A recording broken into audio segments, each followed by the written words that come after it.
Lusaka National Park.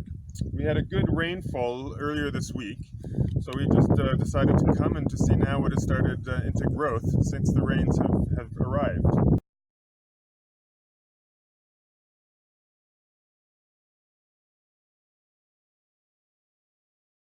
So we're here in this nice rocky outcrop, and this place will be set for a lot more xerophytic plants. You can see the aloes around us. There's the xerophyta here, which now with the rains has come up and flowered quite nicely. But the xerophyta is also a scaffold for one of our indigenous epiphytic orchids here in Zambia, Polystachya dendrobiflora, which you can see on this one over here, favoring kind of hot, dry, exposed sites and growing quite frequently on the stems of these xerophyta. Unfortunately, it is not flowering at this point in time. It flowers more around August, September, but it's still nice to see the colony surviving quite well.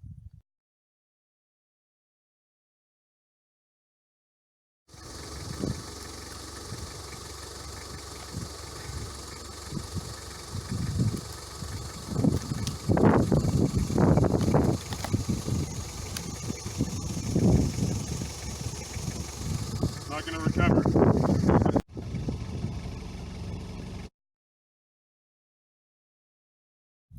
Here we have a lovely little member of the Eulofia family in the orchid group. This is Eulofia livingstoniana, a bright little flower that pokes up before or at the start of the rains and can usually be spotted quite easily against the dry brown background of the woodlands at this time of year. We're in a bit of protea savanna inside Lusaka National Park.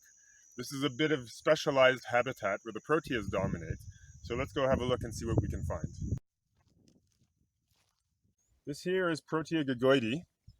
It has these kind of long, narrow, smooth leaves, glabrous leaves, with these nice large white flower heads.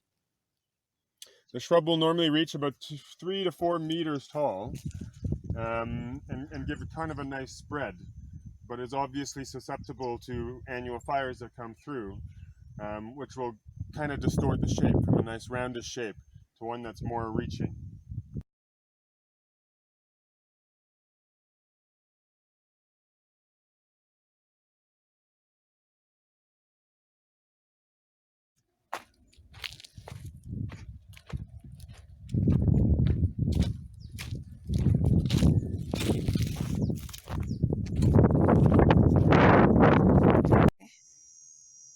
This is the common foxglove orchid, Eulofia cuculata, very widespread around Zambia, but always a lovely sight at the beginning of the rains every year.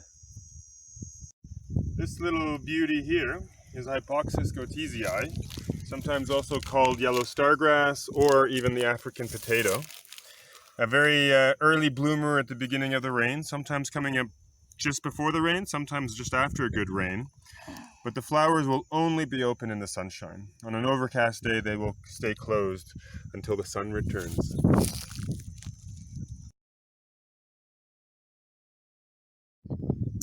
All right, here you can see the effect of the management styles employed in the park, where on the right, we have the grass that has been burnt, an early burn, as many of the stalks of the grass are still up and haven't been completely burnt off, which allows for regeneration of the vegetation, predominantly for the animals within the park.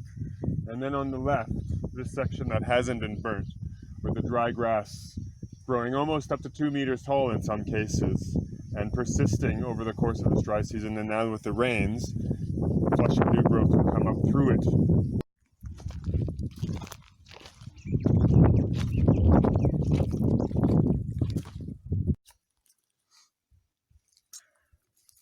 Here's another Eulofia, another one of the Orchidaceae.